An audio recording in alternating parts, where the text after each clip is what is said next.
I was halfway through my shift at the hospital when my phone buzzed with a message that didn't make sense. "Hey, thanks for the deal. Just drove her home. She runs smooth." I stared at the screen, confused. It was from an unknown number. I typed, back. "I think you have the wrong person." A few minutes later, they replied with a photo of my car, the silver Toyota Corolla I had driven for nearly 6 years, parked in front of a house. My parents' house. The world blurred for a moment. I stepped into the hallway, breath stuck in my throat, and called home. "Mom?" I said, trying to keep my voice calm. "Where's my car?" "Oh, don't be dramatic, Clara," she replied, breezily. "Your father sold it this morning. Some nice guy came with cash. You barely use it anyway since you're always taking the bus to work."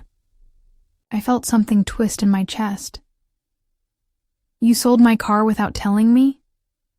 "Well, technically it was still parked here." "So it was our car," she said, like that somehow made it okay. "And don't get upset, we needed the money. Your sister's wedding is next month, remember? The florist just doubled her prices." My ears rang. My sister. Of course. Everything lately had been about Lauren and her fairy tale wedding. Custom napkins, imported flowers, a live string quartet for the ceremony. Meanwhile, I'd been working back-to-back shifts just to afford my half of the groceries. "Mom, that car was in my name. I paid for every oil change, every tire, every—" "Don't be selfish, Clara. This is a big moment for your sister. We all need to pitch in." Click. She hung up. That night, I walked 3 miles home. The house was glowing with warmth, laughter spilling through the windows. Lauren's bridal shower prep had turned the place into a white and gold mess of ribbons and candles. I stood at the gate, shivering in my scrubs, my hands clenched so tightly I thought I might snap the key in half. I didn't say a word when I walked in. No one noticed anyway. They were too busy sampling cake flavors. They'd always done this. I was the quiet one, the helper. The nurse who stayed late, paid bills, ran errands, and didn't need much. While Lauren was the crown jewel, the child with the pageant smile and a trail of doting approval behind her. Even my father, who once taught me how to change a tire in the driveway, had become cold lately. Ever since Lauren got engaged to that trust fund kid from Atlanta, it was like our family had been handed a new script. I didn't exist in it, except when they needed something, like my savings for the catering deposit, or my car. But what they'd forgotten, what they never bothered to ask, was that the house they lived in, the one they were decorating with reckless entitlement, was no longer theirs. Not fully, anyway. 3 years ago, when my father lost his job and the house was on the verge of foreclosure, it was me who stepped in. I'd quietly pulled from my emergency savings, took out a modest loan. I paid off the lien, settled the debt, and legally transferred partial ownership into my name, with their full consent, because they were desperate. They just forgot. Or maybe they thought I'd never use that leverage. Maybe they thought I was too soft. But something inside me snapped when I saw Lauren posing on the porch the next day, laughing in a white satin robe, as if she already owned the place. That robe, by the way, was monogrammed, with my stolen initials. By Friday night, I had every legal document I needed laid out across my bed. The original deed transfer, the notarized signatures, the property tax statements in my name, the insurance records, the quiet title claim I'd filed 2 years ago when the county almost put the house up for auction again. All of it, stacked neatly, cold and irrefutable. I stared at them, not with satisfaction, but with silence. A kind of emotional numbness that comes from watching people throw you away slowly, like a glass filling drop by drop until it finally spills. That house had been their pride, the one thing they clung to when everything else fell apart. And it was mine now. At least 60%. The rest was divided between my parents. Lauren owned nothing. But you'd never know that by the way she paraded around, treating me like a guest in my own partial property. I didn't want to destroy anyone. Not really. But I was done letting them walk through me like a hallway. That weekend, they hosted the wedding rehearsal meeting in the living room. 40 people showed up. Aunts, cousins. Even Lauren's in-laws flew in early from Georgia. I tried to stay invisible, tucked in the corner with a book, but Lauren made sure that wouldn't happen. "Clara, can you grab more wine from the kitchen?" she said, not looking at me. "Clara, the cheese board is crooked. Clara, make yourself useful and run to the store for more candles. No, please. No, thank you. Just orders. From someone whose wedding was being funded by my car." I stood up, slowly after the third request. "Lauren," I said, my voice calm but loud enough for the room to hush. "You do realize this is my house, right?" Laughter erupted, polite, confused, performative. "Yours?" she repeated, like I'd just said I owned a planet. "Oh, sweetie, just because you lived here doesn't mean... I mean legally. You remember the foreclosure scare, don't you?" I turned to my parents, who had gone unusually still. "The paperwork we signed in the kitchen? The refinance that included me as a co-owner because your credit was tanked?" My father's expression shifted. My mother's wine glass paused mid-air. Lauren opened her mouth, then closed it. "I've let you act like this place was all yours. I've let you redecorate rooms and hang banners with your face and dump guests on me without even a text. But I don't owe you anything." The room was silent now. "I'm not your maid. I'm not your storage unit. And I'm not your safety net." And then I walked out. I didn't slam the door. I didn't cry. I walked 2 blocks down to the real estate lawyer's office I'd already emailed days earlier. He lived above his office and had agreed to a weekend signing. There, in his quiet study, with no noise but the ticking of a bronze clock on the wall, I handed over the documents. "I want to initiate the sale," I said. "Just my portion. 60%. Let them figure out how to buy me out." He nodded. "Do they know?" "No," I said. "But they will." Back at the house, chaos had erupted. My parents were trying to downplay what I'd said. Lauren was screeching in the hallway. I could hear it through the Ring camera on my phone, which no one had bothered to disable, even though it was linked to my account. She's bluffing. She's trying to ruin my wedding week. But I wasn't bluffing, and her wedding was still 2 weeks away. Plenty of time for the walls to start closing in. It took exactly 3 days for my mother to call me, not to apologize, not to acknowledge what they'd done, but to ask questions. I let the phone ring 5 times before answering. "Clara," she said, her voice thin and overly sweet. "Hi, honey, I heard there was some confusion at the party." "Confusion?" I repeated. "About you selling my car or about the house you live in?" A pause. "Well," she huffed, "you could have pulled me aside. No need to make a scene in front of the family." "You didn't pull me aside before selling my car." She ignored that. "What is all this about co-ownership? Your father and I thought that was just a technical thing. We didn't think you'd ever use it," I said flatly. That's the problem. You never think I will. That afternoon, a sleek black envelope slid into their mailbox. Certified. Mail. From my lawyer, a formal notice of intent to sell partial ownership of the property, accompanied by the legally binding option for them to either buy me out within 14 days or risk forced partition and public sale.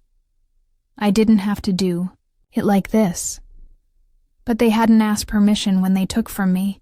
They hadn't once considered how much I'd given up to keep that roof above their heads. Now they would learn the cost of forgetting who kept the lights on. By the end of the week, Lauren called me. Not texted, not messaged, called. Her voice was venom masked with faux humility. "You made your point, Clara," she began. "You embarrassed us. The whole family thinks you're ungrateful and dramatic, but whatever. It's done. So what do you want? Money? Is this about attention?" "No," I said. "It's about respect and consequences." She laughed, sharp and cruel. "You'd really force our parents out of their home just to prove a point?" "No, but I will sell my share of it and let the buyer deal with you." That weekend, I met with a prospective buyer. A soft-spoken woman named Evelyn, in her late 40s, recently divorced, looking for an investment home for her daughter's college years. She walked through the house with a clipboard, her realtor trailing, behind her, and my family panicked. They hadn't even cleaned the living room. A dog hair-covered throw blanket sat slumped over the armrest. Lauren's bridal vision board was taped across the fireplace like it was a shrine. "Who is this?" my father asked, flustered. "I'm showing my portion of the house," I said calmly. "To interested buyers." "You're not serious," he whispered. Evelyn looked around the room. "It's lovely, but a bit chaotic." Lauren glared. "This isn't happening. You don't get to ruin everything just because you're jealous." I turned to her slowly. "No, Lauren. I get to sell because I legally own part of this house. You're just squatting in it with fairy lights and a budget deficit." That night I received a text from Evelyn. "It's a beautiful space. I'd like to make an offer. Please have your lawyer reach out with next steps." The house grew quiet. Not peaceful, tense. The kind of silence that hangs in the air after. A bomb goes off, but before the dust has settled, nobody was smiling anymore. The bridal shower decorations were still up, but they drooped sadly in the corners like wilted flowers. I'd been staying with a friend from work since Evelyn's walkthrough, and without my unpaid errands or housework, the cracks began to show. My mother tried to keep up appearances. She continued posting wedding updates like nothing had changed. "Bridal countdown, 9 days!" Her caption chirped over a photo of Lauren holding a champagne flute, barely smiling. But my father? He was unraveling. It started small. I heard from the neighbor that he'd been pacing in the front yard late at night, talking to himself. Then came the calls to old friends and cousins, asking to borrow money just until after the wedding. Nobody bit. Too many had lent them favors over the years. Too many IOUs. Not enough returned. And then he made a mistake. A big one. He showed up at my work. I was on break, sipping lukewarm coffee behind the hospital, when he appeared by the bench like a ghost. "Clara," he said, voice raw. "We need to talk." I blinked. "Dad, this isn't the place." "I know," he said, rubbing his hands together. Your mom is losing it. Lauren's furious. I've been trying to fix this. I didn't realize what the paperwork meant back then. I thought you were just helping. I didn't think you'd use it." I finished for him.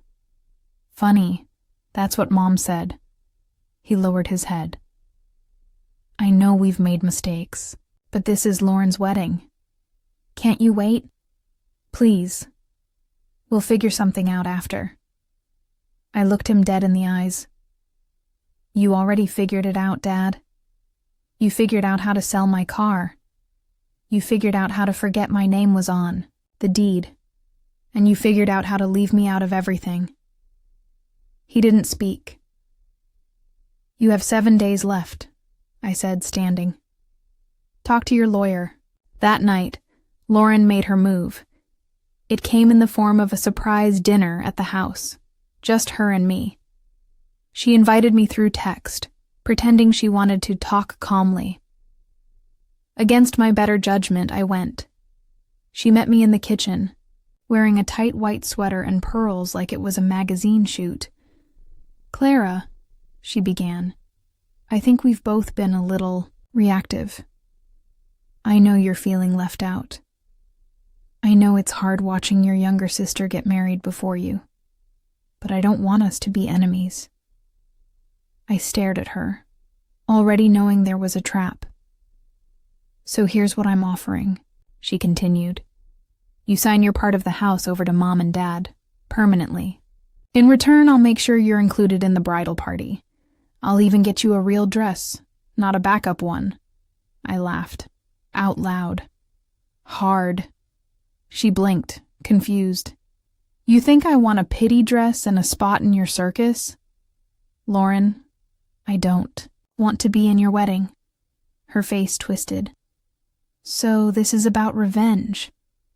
No, it's about boundaries.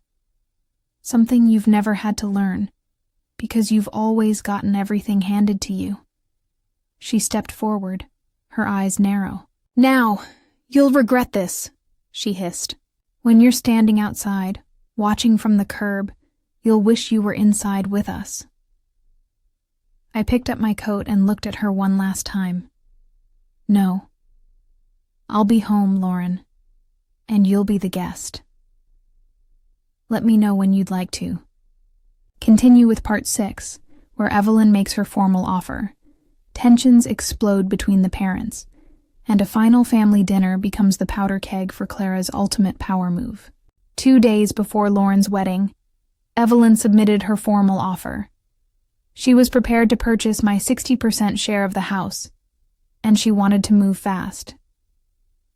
My lawyer forwarded me the paperwork, along with a note. Buyer has agreed to pay over, asking for expedited closing. Terms are clean. Once filed, remaining owners will be notified of pending title division or mandatory buyout. I stared at the email in my inbox like it was an escape hatch. Because it was. From the years of being treated like I didn't belong in the home I helped save. From the false smiles and unpaid debts. From being forgotten. But I wasn't escaping. Not really. I was forcing a reckoning. That night, my parents requested a family dinner. The last one before the wedding. We want to clear the air, my mother had said on the phone, her voice calm, robotic. I said nothing. I just said I'd be there. When I arrived, the table was set like something out of a lifestyle blog. Pale, gold plates, candles, cloth napkins twisted into perfect little bows. Lauren sat at the head, smiling as if she'd already won. My father looked worn down, paler than usual, like something was eating him from the inside out. My mother poured wine like her hand was on autopilot. I sat across from them all, silent. My sister cleared her throat. Before we eat, I'd like to say something. She raised her glass. To family, to forgiveness, and to letting go of things that aren't worth holding on to. My mother nodded, smiling tightly. My father didn't lift his glass. I let the silence stretch until it frayed. Then I pulled out the envelope from my bag and placed it on the table. Here's what I'm letting go of, I said. They all stared. My father reached for it first, but my mother snatched it faster and opened it, Her face drained of color as she skimmed the pages. "What is this?" she whispered. "A copy of the buyer's offer," I said. "The sale is processing. Once it finalizes, Evelyn will be your new co-owner." "You're selling to a stranger?" My father barked. "No," I said. "I'm selling to someone who respects property, contracts, and people." Lauren pushed her chair back, mouth open. "You can't do this." "I already did." "But this is our home," my mother snapped. "This is your childhood house." "You mean the one you nearly lost until I saved it?" I said. "The one you turned me into a servant in? The one where you sold my car like I was just excess furniture?" My voice didn't rise. It dropped, cold, steady. "If you want to keep it, buy me out. You have 48 hours left." My father buried his face in his hands. Lauren looked around, desperate, like someone would swoop in and stop the unraveling. "But the wedding," she said, her voice small. "You're ruining everything." I stood slowly. "No, Lauren, I'm just refusing to play along anymore." As I walked out the front door, I heard it. The first crack. My father yelling, my mother yelling back. Lauren's voice in the middle, shrill and panicked, and the candles. One of them tipping, wax spilling, gold plates rattling like false crowns hitting a cold, hard floor. The morning of Lauren's wedding, the sky was a perfect blue.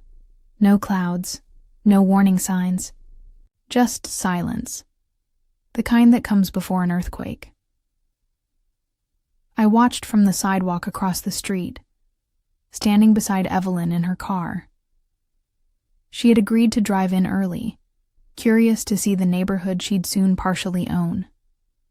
The final papers had been filed the night before. The legal sale was complete. She didn't want to make a scene. Neither did I. But the letter from the county clerk had already gone out. Inside the house, the energy was manic. Florists trampled in and out, dropping armfuls of peonies. Caterers lined up trays in the driveway. A white stretch limo waited with the engine running. Lauren's laugh rang out from an upstairs window. They still believed they were winning. At 11:07 a.m., a black SUV pulled up. The deputy county sheriff stepped out. He walked up to the door with calm authority, envelope in hand, badge gleaming in the light. Knocked once, then again. I couldn't hear the words, but I didn't need to. I saw the exact moment my father's face collapsed as he opened the door and was handed the packet. Official court notification of a partial property transfer and occupancy reevaluation. They had 14 days to respond with proof of internal settlement or prepare for court-supervised asset partition. The wedding never started on time. The limo idled for 47 minutes while my family panicked behind the front door. Lauren finally stepped out, veil askew, red-faced, screaming into her phone. "Just go! We'll deal with this later." She didn't see me across the street, but Evelyn did. She turned to me and said softly, "You don't even look angry." I smiled. Because I'm not. I felt free. Later that evening, I sat in Evelyn's backyard, sipping ginger tea as she unpacked photos of the home's potential. New windows, garden boxes, a fresh coat of blue-gray paint. She said she might rent it out, or maybe list it again at a higher price if the market spiked. Either way, they would have to pay me or live under her terms. But I didn't need to stay.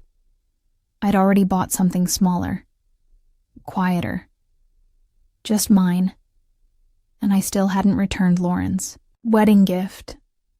Because in the center of the expensive dessert table, beneath tiers of sugared orchids, sat a square gift box with a tag that read, To the bride, for the home you never had. Inside, a copy of the deed transfer, signed, notarized, final. A week after the wedding, the house was listed. Not publicly, not yet, but Evelyn had put out quiet feelers through her realtor network. She wasn't in a hurry to force them out, but she also wasn't going to let them pretend nothing had changed. My parents tried calling once, then twice. I didn't answer. They didn't leave messages. Maybe they didn't know what to say. Maybe they still believed this would pass, that I'd change my mind, like I always had. But this time I wasn't just gone. I was done. It was a quiet Thursday afternoon when my mother showed up at my new place. No warning, just a knock on the front door, softer than usual. I looked through the peephole. She stood there in a navy sweater, her makeup faded and hair pulled back, looking older than I remembered. Not broken, but no longer polished. I opened the door just enough for my voice to pass through. "Hi, Mom." She blinked. "You moved?" "Yes." Silence. She nodded at the porch railing, eyes landing on the potted herbs beside me. "It's smaller than the old place." "It's mine," I said simply. Her eyes didn't lift. "We got your final notice. Evelyn's lawyer sent it over. Your father's looking at loan options. Lauren isn't speaking to anyone." I didn't reply. I just wanted to know. She trailed off, then said the thing she never thought she'd need to say. "Why? Why go this far?" I exhaled slowly. "Because you taught me that silence means permission." She looked up, confused. "All these years, I let you all take. I let you choose Lauren every time. I let you assume I'd never speak up, because I didn't. I stayed quiet when you used my savings, when you made me feel like a tenant in my own home, when you sold my car without blinking." Her lip trembled.